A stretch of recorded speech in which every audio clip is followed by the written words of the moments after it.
Avril 1994, l'innommable s'abat sur le pays des mille collines, le Rwanda.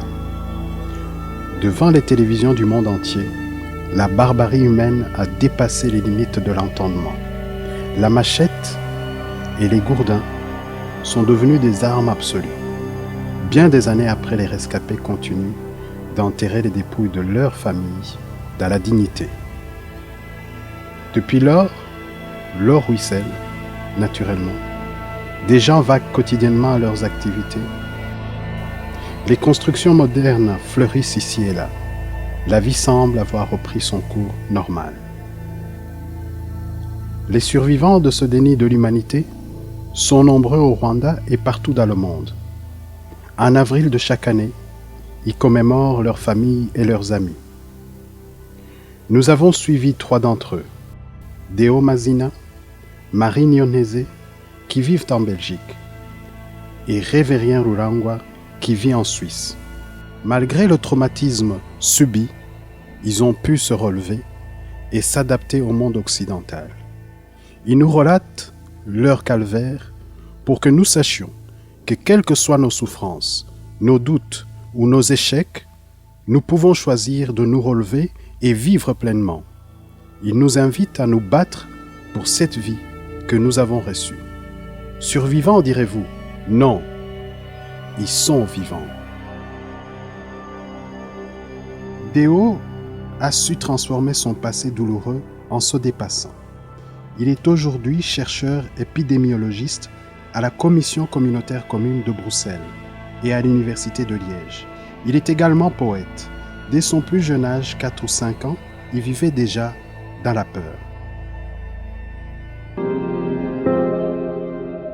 Mon père venait d'échapper au massacre de 63 où la plupart de ses collègues ont été jetés dans la chute de Rusumo.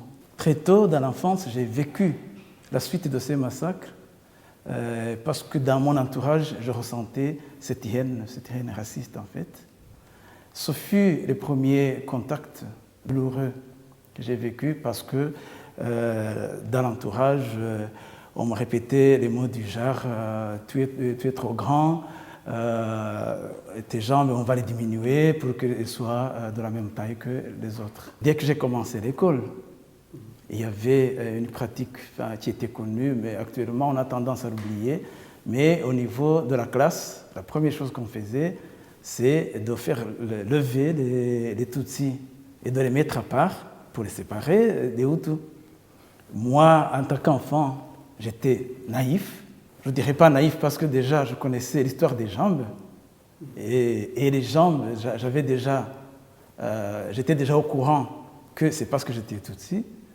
Mais cette ségrégation, cette séparation m'a beaucoup choqué. Ce traumatisme que j'avais et que je croyais terminer avec l'école primaire, j'ai eu la malchance de tomber sur des cas extrêmes. Quand j'ai commencé mon école secondaire, ce qu'on appelait la section, la 4e année secondaire, je suis tombé sur quelqu'un qui m'a tabassé. Je porte encore les stigmates de cela. Et qui me répétait que le fait parce que je suis Tutsi, parce que je suis plus grand que lui de taille. Et donc c'est le traumatisme des jambes coupées qui revenait.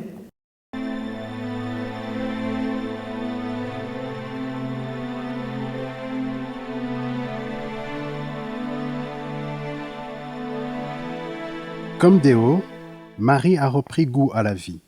Elle travaille aujourd'hui comme employée à l'Agence des médicaments et des produits de santé dans l'administration belge. Son calvaire commence le 29 octobre 1990. Elle est arrêtée et menottée alors qu'elle est enceinte de 8 mois et demi. C'est 2 hommes qui sont venus me chercher. Déjà, quand tu es une femme enceinte, tu te crois dans une forme de protection que personne ne peut oser venir te mettre des menottes et t'envoyer en prison. Je ne comprenais rien de ce qui m'arrivait. Je ne pouvais pas imaginer qu'on puisse m'accuser de quoi que ce soit. Tout au long de son parcours de prisonnière, elle considérait son fils Patrick, né en prison, comme un ange protecteur. Pendant toute la période où j'étais dans le système carcéral. Il n'a jamais été malade. À la libération de Laurent Nguéry, quand on courait, il ne pleurait pas. Il n'a jamais pleuré. J'ai fait l'erreur de prendre la route vers Gisenyi. Et là, avec mon frère, donc Célestin, on a dormi une nuit chez un collègue zaïrois. Et le lendemain, on a été assaillis par des villageois équipés de massues. En fait, ils sont tombés tous sur nous. Et en même temps, il y a la camionnette du bourgmestre de Mukingo à cette période qui ratissait les endroits et qui est arrivé à notre hauteur. Moi, j'ai reçu un coup de massue sur l'épaule. Et puis, on nous a mis dans la benne. Mais dans la benne, il y avait déjà des professeurs de Busogo qui avaient été ramassés à gauche, à droite, mais qui avaient déjà leur tête avec les blessures qu'on voyait que c'était déjà un peu séché de sang parce qu'ils avaient été battus. Et là, on nous a conduits sur le parking de Mukingo. Après la mort de son frère Célestin, elle sera conduite à la prison de Nyanza, dans le sud du Rwanda. À Nyanza, elle accomplira un geste d'une grande importance pour son fils Patrick. J'ai fait un geste, mais je suis convaincue de ça. J'étais convaincue. Dans le fond de la salle où on était, il y avait un genre un robinet. J'ai pris l'eau, j'ai baptisé Patrick. Tu sais, je l'ai baptisé. Ensuite, Marie est de nouveau déplacée. Elle est amenée à la prison de Kigali, d'où elle sera plus tard libérée. Quelque temps après, son fils Patrick décédera suite à une forte fièvre. Nous nous sommes également rendus en Suisse à la rencontre de Révérien qui a survécu au génocide d'avril 1994. Sauvé après une vingtaine d'opérations, il conduit aujourd'hui une voiture, travaille et accomplit tous les gestes du quotidien. Son courage est admirable et son histoire dépasse tout simplement l'entendement. À 15 ans, ils m'ont tué, et moi et toute ma famille. Mais je ne suis pas mort. Ça veut dire que maintenant, ça va faire 19 ans. 19 ans aujourd'hui. Vous étiez 6 enfants dans ta famille. 6 enfants. Et j'étais avec 43 personnes de ma famille.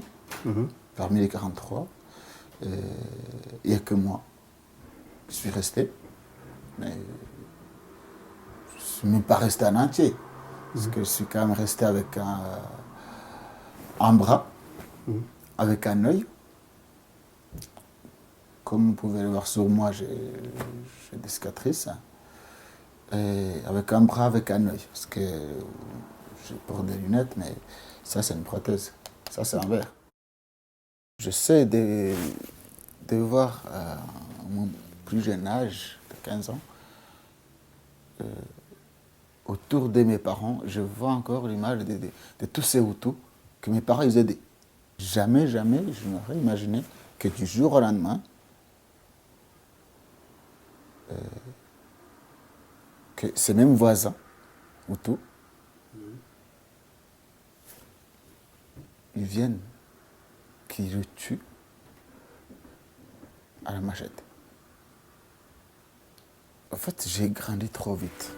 Face à la barbarie humaine, le jeune adolescent est brisé, humilié, déshumanisé par des adultes dont il a encore du mal à donner sa confiance. Donc, quelque chose qui s'est cassé en moi. Je ne peux pas avoir cette confiance. Non. Non. Non. Et non. Je pourrais dire, tu as été laissé pour mort. Laissé pour mort, je ne dirais même pas ça. J'ai même tout fait pour qu'ils m'achèvent. Je les ai même craché dessus. En fait, ils ont refusé de m'achever. Parce qu'en fait, si tu veux, pour eux, m'achever, c'était un cadeau. C'était un cadeau. Ils voulaient que je crève à petit feu. Donc, ils ont fait exprès de ne pas m'achever. Dans le désespoir et les épreuves que nous rencontrons, il existe toujours des personnes d'une grande humanité qui nous tendent la main. Nous avons rencontré en Suisse Eliane et Luc, la famille qui a accueilli Réveillien. Je collabore à une petite ONG qui s'appelle Sentinelle. Et je connaissais très bien le responsable, M. Edmond Kayser, qui est une personne magnifique. Oui. Et voilà, on avait appris qu'il avait récupéré Réveillien tout de suite après le génocide, sous un tas de gens morts, etc. Puis qu'il a vu qu'il bougeait encore, et puis voilà, il l'a récupéré, et puis il l'a ramené ici pour essayer de le sauver. Et puis voilà, il a eu maintes opérations, et il a été sauvé, remis sur pied. Il est revenu petit à petit à une vie normale, enfin du moins pour nous. Mmh.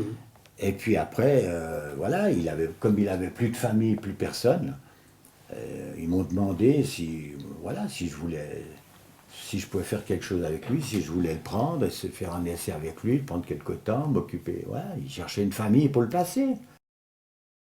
Je ne l'avais jamais vu et tout, je ne sais pas comment il était. Et puis d'entrée, voilà, on a eu un bon contact. Inutile de dire. Qu'est-ce que ça a changé vraiment dans votre vie ? Déjà, il fallait essayer de lui apporter... déjà qu'il ait une occupation. À l'époque, je faisais les marchés de fruits et légumes devant le relais sur la place de la Vue des Alpes, devant le restaurant. Et puis dans ma petite tête, j'ai dit, bah tiens, c'est un travail très simple, il pourra se mettre derrière le banc, hein, et puis voilà, vendre aux clients les pommes, les poires, enfin les fruits et légumes, etc. Il avait beaucoup de problèmes. Pendant la nuit, il ne dormait pas. Il rêvait énormément. Ouais, il pouvait pas dormir. Il rêvait, il pensait à tout ce qui est arrivé. Alors, ça, on ne se rendait pas bien compte au début, mais on s'est aperçu que c'était quand même du sérieux. Et puis voilà, et puis on le comprenait. Hein. Alors, il était très tourmenté la nuit, et puis le matin, quand il fallait venir travailler, voilà, il fallait taper derrière la porte et tout. Plusieurs fois, il s'endormait peut-être à 8 h du matin quand il fallait se lever. Je ne le ménageais pas trop non plus, parce qu'il fallait qu'il s'adapte voilà, au monde, hein, au monde, comme on dit. Hein. À la vie, il s'était adapté, si on peut dire, puisqu'il a survécu. Hein. Mais maintenant, il faut qu'il s'adapte au monde. C'est encore autre chose que la vie, ça surveut bien. Tout à fait. La vie du monde, c'est encore autre chose. Puis le monde du marché, c'est bien. C'est plus cruel, c'est plus dur, hein, etc. Il y a des gens magnifiques, mais il y a aussi des moments très durs. Et au départ, ça s'est bien passé?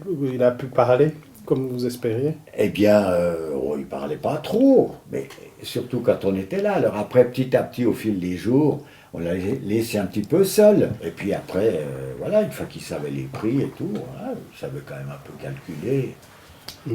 On le laissait des moments, puis on regardait un petit peu de loin comment il se débrouillait. Puis là, on voyait que...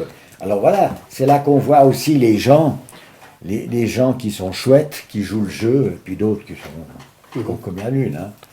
Ouais. Moi, il y a des clients qui ne sont plus revenus parce qu'il y avait un noir derrière le banc. Hein, ouais, mais ça, tant pis pour eux. Tant pis pour eux, je dirais. Voyez. Hein. Parce que c'est des pauvres gens, puis ceux-là, on n'a pas besoin d'être entouré par des gens comme ça, finalement. Alors après, d'autres qui ont été chouettes, hein. Il y a des gens qui revenaient, puis voilà, ils les connaissaient, ils disaient « Ah, bonjour !» Puis petit à petit, voilà, on a commencé à causer ensemble, hein, un peu plus, lui avec les gens, à manger ensemble, autour de la table, c'est là qu'on peut mieux se connaître. C'est en 1993 que Marie et Déo se sont retrouvés en Belgique. Ils ont pu échapper par chance au génocide des Tutsis qui emportera beaucoup de membres de leur famille. Déo se souvient avec émotion de cette transition qui lui sauva la vie. Cette arrivée en Belgique fut un moment de plaisir et de bonheur, même si passager soit-il. En fait, je travaillais à Louamagana, où j'étais enseignant dans une école d'infirmières. Et en même temps, je travaillais à l'hôpital de Louamagana, où il y avait en fait une forme de coopération belge.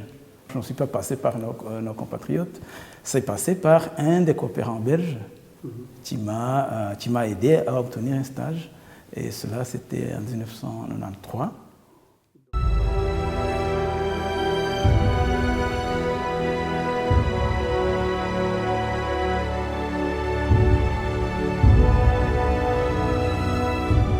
À la même époque, pour des questions de sécurité personnelle, Marie recherche l'aide pour quitter le Rwanda. Elle se retrouvera en Belgique grâce à ses contacts professionnels. Il y avait beaucoup de personnes qui disparaissaient les nuits. Il y avait beaucoup de personnes qui étaient tuées. Et ça, personne n'en parle. Il y avait beaucoup de personnes. En fait, il y avait déjà une liste bien déterminée parce qu'on nous avait déjà mis sur les listes. Et je me suis fait aider par les personnes parce que je travaillais dans un projet belgo-rwandais et je suis arrivée ici. J'ai commencé mon programme de stage et je devais repartir le 31 mars 1994.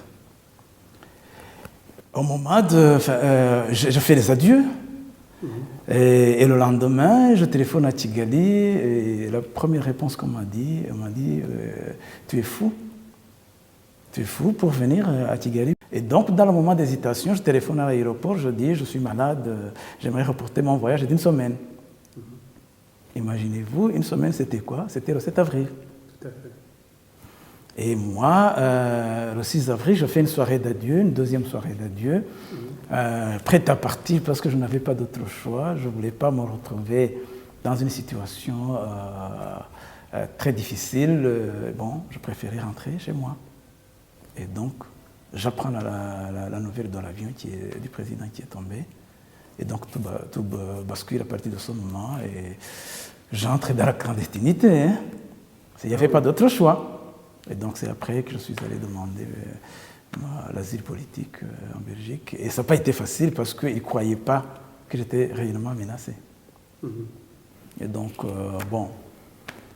pendant le processus, alors j'ai décidé de continuer mes études et de construire ma vie en Belgique parce que la vie au pays venait de s'effondrer. De 93 à 98, je pataugeais. J'étais dans l'incompréhension de deux côtés. J'étais nulle part, je n'avais pas de racines, je n'avais pas de soutien réel. J'étais démunie de tous les côtés en fait. Pour tenir debout, Marie nous parle de ce qu'elle appelle le devoir de tout survivant. Elle repartira au Rwanda en 1998 à la recherche des dépouilles de sa famille. J'ai retrouvé les dépouilles, parce qu'il y a une partie donc on les a tués dans la maison a été abattue et puis on les a trouvés dans une forme de rigole dans le fond, entremélangés, tu ne savais pas qui est qui. Les personnes que j'ai su enterrer, c'est ceux qui ont été tués sur place chez mes parents. Oui. En enterrant dignement ceux qu'elle a retrouvés, ce geste aura un effet important sur son avenir. J'ai fait le choix de continuer à vivre en fait, de me battre pour cette vie qui m'a été donnée et que j'ai été confrontée à la mort une fois, deux fois, trois fois et que je me dis mais si moi je m'en vais maintenant, qui va parler de mon père? Je me suis dit il faut revivre. Donc j'ai commencé à chercher du travail et heureusement, j'ai trouvé quoi. Quant à Déo, il retrouvera son frère aîné et la cadette de la famille qui ont pu se réfugier au Burundi. Une autre sœur a survécu également au Rwanda. Pour les autres membres de sa famille, il leur rend hommage à chacun de ses voyages. Je dirais leurs corps ont été retrouvés, d'accord, mais c'était dans une période où je n'avais pas su être sur place. Moi, quand je suis arrivé, ils étaient déjà réenterrés en dignité, comme on le fait. Donc, je n'ai même pas su retrouver les os, mais j'ai retrouvé la tombe. Et donc, chaque fois que je vais au Rwanda, je vais leur rendre hommage. Ce traumatisme m'a donné le courage de lutter, le courage de vouloir aller plus loin, de me fixer des objectifs, de me surpasser. Donc déjà très tôt, vu tout ce qui se passait, j'ai décidé de travailler d'arrache-pied pour réussir ma vie et et le mieux possible. Je me retrouve maintenant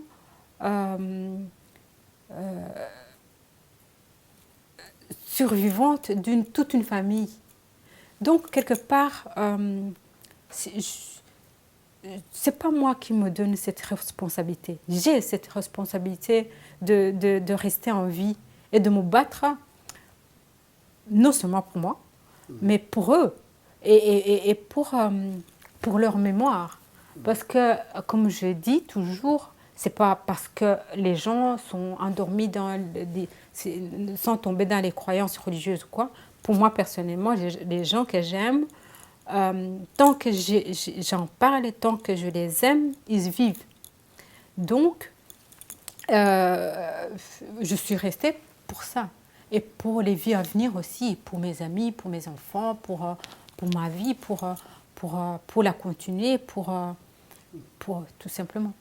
Dans son processus de guérison, Marie a écrit le livre Retour à Muganza, qui relate toute son histoire et qui lui a permis de mieux la regarder en face. Ça m'a permis d'exprimer tout son vécu sur papier. En fait, c'est comme enlever de moi tout son vécu et le mettre sur cette table-là et de le voir en face. Mais ça n'a pas le même poids. C'est plus à moi. Toute personne peut être au courant. S'il veut des détails, il sait où je suis. Ce n'est plus une propriété personnelle, c'est plus un poids que je portais seule. Il y a des personnes qui peuvent dire « Oh, c'est trop dur, ça ne me regarde pas », comme tant de monde le disent. Mais il y a d'autres qui savent lire. Et toute personne qui lit ça, il comprend plus ou moins que ce n'était pas seulement les Noirs qui se sont entretués, que c'était un génocide. Nous avons profité de la foire du livre de Bruxelles pour rencontrer son éditeur, Gérard Adam, qui a été une personne importante pour oser exprimer certaines blessures qu'elle ne parvenait pas encore à confronter. Un jour, j'ai reçu un mail, un courriel d'une certaine Marie Nionteze qui me disait voilà, j'ai un manuscrit, je suis le rescapé du génocide des Tutsis du Rwanda et j'aimerais bien que vous me donniez votre avis, que vous me disiez ce qu'il vaut, ce qu'on peut en faire. La première chose que j'ai fait, c'est restructurer son texte et je dis voilà maintenant une restructuration, tu vas retravailler partie par partie. Et au fur et à mesure qu'elle retravaillait, je dis là il y a un non-dit, il y a quelque chose. Et c'est comme ça que des tas de choses sont venues, notamment la mort de ton bébé, tout ça, de Patrick, qui n'était pas dans le manuscrit. Tout ça était caché, ça ne sortait pas. Et je crois que parce que c'était médiatisé, qu'on travaillait par mail et par texte interposé, et puis la confiance est venue. Et je pense que c'est grâce à ça que tu as pu sortir tout ce qui te restait sur le cœur et que tu ne parvenais pas, je crois, à sortir. Et voilà, on est arrivé, je crois, alors à un très bon texte, un excellent texte. Ce qui est très important pour moi et pour un lecteur éventuel dans le livre de Marie, c'est que ce n'est pas une simple histoire du génocide. D'abord parce que sa propre histoire, le plus dur de son histoire, c'est quand même 4 ans avant le génocide, en 1990-1990, on dit ici, et qu'à travers son histoire, on montre très bien que ce génocide était préparé et surtout prévisible. Mon regard par rapport à Marie n'a pas changé, mais c'est vrai que ce qui a changé, c'est mon regard par rapport à la proximité. Dans la mesure où quand on voit les infos, on est un peu bien au chaud chez soi dans le canapé. Et c'est vrai qu'on se dit que c'est à des milliers de kilomètres que se passe le drame. Et en fait, voilà, un livre sort et on se rend compte que notre collègue a vécu ça. Donc c'est ce regard-là qui a changé. Le fait de connaître la personne qui a écrit le livre, ça rend toute l'histoire différente que quand on le voit à la télé ou qu'on lit dans les journaux. Ça donne une autre vue sur le problème. Mais par rapport à Marie, elle est toujours aussi gentille et il n'y a pas beaucoup qui a changé, sauf que maintenant on parle aussi du problème beaucoup plus qu'avant. C'est quelqu'un qui rit tout le temps, qui est toujours... je suis persuadé que le rire est pour elle, la bonne humeur est pour elle une façon de bien vivre. Marie appartient vraiment à la catégorie de personnes que tu ne peux pas vraiment voir sa vie personnelle, je veux dire figurer sur sa vie professionnelle. Donc il sait vraiment faire la part des choses. Si vraiment elle, on n'a pas vraiment parlé, je n'aurais jamais vraiment deviné. J'étais vraiment bien touchée par l'histoire de Marie. Et je peux te dire que j'approuve aussi, j'appuie sur vraiment son courage de vraiment surmonter tout ça. Et aussi, il appartient à la catégorie de personnes qui savent vraiment lutter, qui savent combattre. Et on a vraiment besoin de nos jours de personnes comme ça. Pour continuer à rendre hommage aux siens et à l'humanité, à côté de son travail de chercheur, Déo a développé un talent de poète.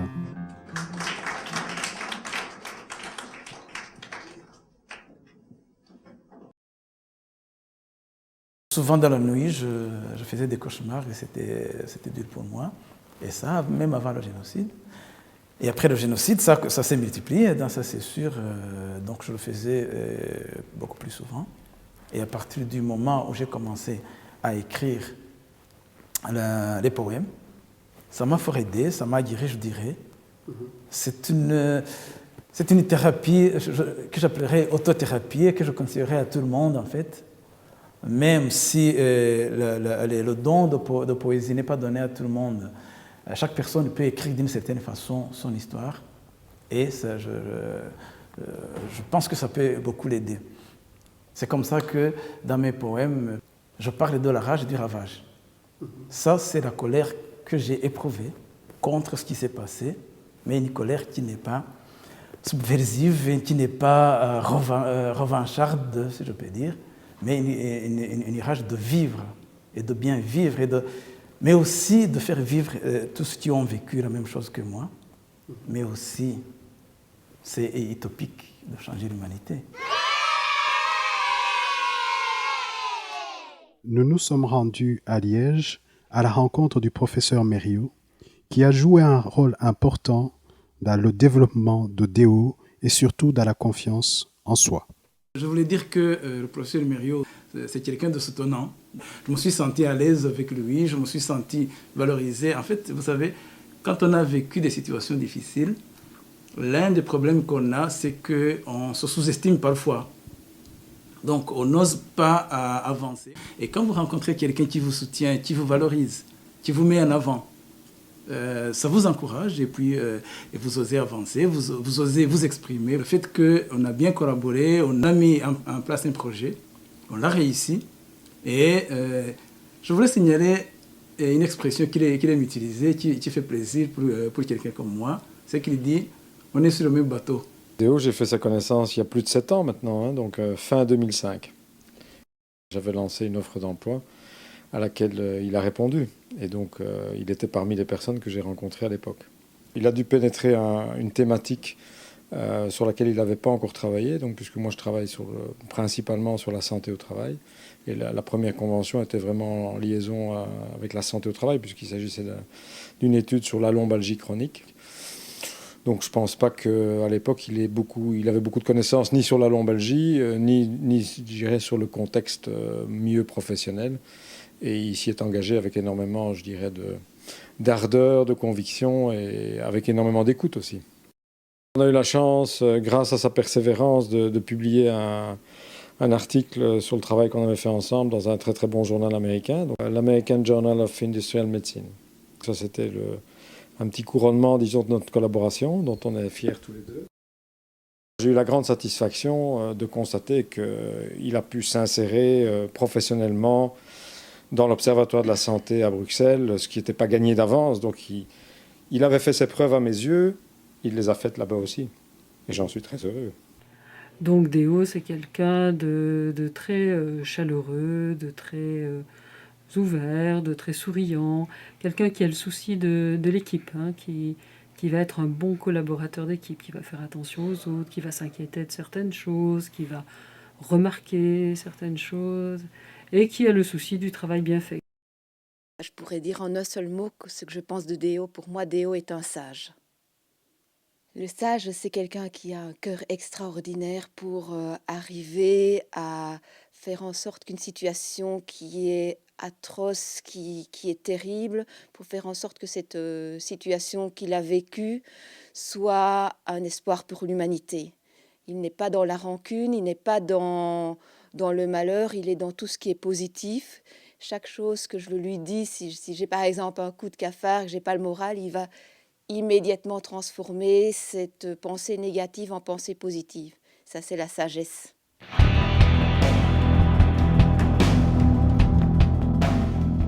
Le combat de Révérien en Suisse fut laborieux, mais encore une fois, il lui permit d'aiguiser sa détermination.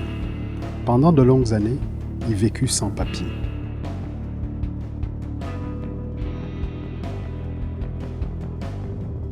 J'avais une voiture, mais que je ne pouvais pas avoir à mon nom, alors que c'est la mienne. Il fallait que je demande à quelqu'un qui a les papiers pour aller prendre les plaques, l'assurance. Même pour avoir un GSM, je n'avais pas droit.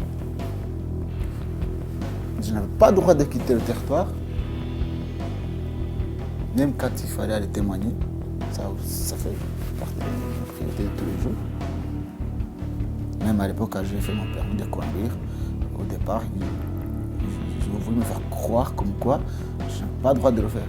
Et là, j'ai pris un avocat, ils m'ont laissé faire mon permis. Et je l'ai fait, je l'ai eu du premier coup. Donc on dirait que je suis resté pour me battre, sans cesse. Et là, je me suis dit non, je n'ai pas le droit non plus de lâcher. Depuis que tu as les papiers, maintenant tu travailles. Je travaille, j'ai le droit de voyager. En fait, c'est une vraie renaissance. Et dans cette renaissance, justement, qu'est-ce que tu fais aujourd'hui? Quel est ton travail? Ben, mon travail, je travaille là au Toboga, comme je suis à la réception, puis à la caisse.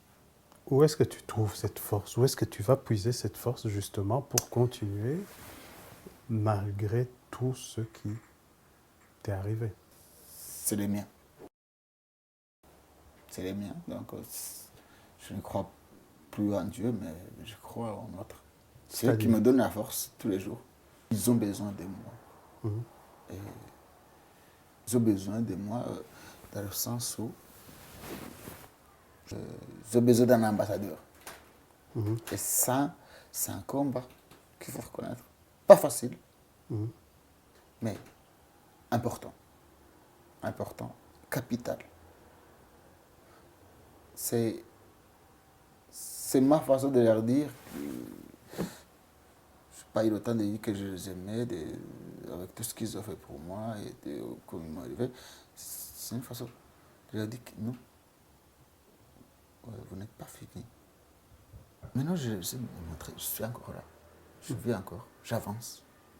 Je suis dans un ascenseur, mais je ne sais plus à quel étage je suis, mais je sais que je suis déjà assez loin. Mais je sais aussi que le chemin continue. Puis j'espère aller au bout de ma force.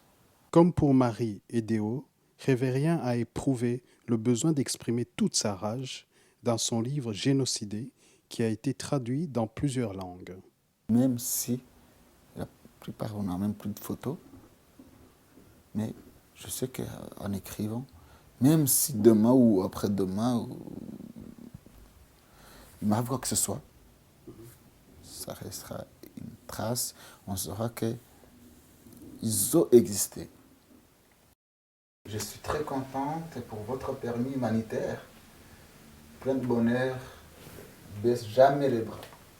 Bon, je n'ai pas deux, mais j'en ai qu'un, je ne le baisse pas. Il a été aidé par les personnalités politiques. Alors, tout le monde l'a aidé, la plupart. Je n'ai jamais vu quelqu'un qui a été aidé comme ça pour qu'il obtienne des papiers. Voilà. Là où l'humanité a fermé les yeux, devant l'horreur, les messagers pour la vie ne peuvent commettre la même erreur. Nous constatons, après avoir interviewé ces trois personnes, que chaque être humain a un potentiel incroyable qui peut développer en lui pour garder le cap et aller de l'avant. Pour cela, il faut des personnes autour de nous qui nous donnent confiance, qui nous tendent tout simplement la main. Pour être un messager, cela ne dépend pas d'une religion ou d'un parti, c'est tout simplement une prise de conscience de notre potentiel humain. Vous venez de regarder ce film. Soyez aussi des messagers en tendant la main, mais surtout, utilisez vos obstacles, votre douleur, en les transformant pour aller de l'avant. Soyez des messagers.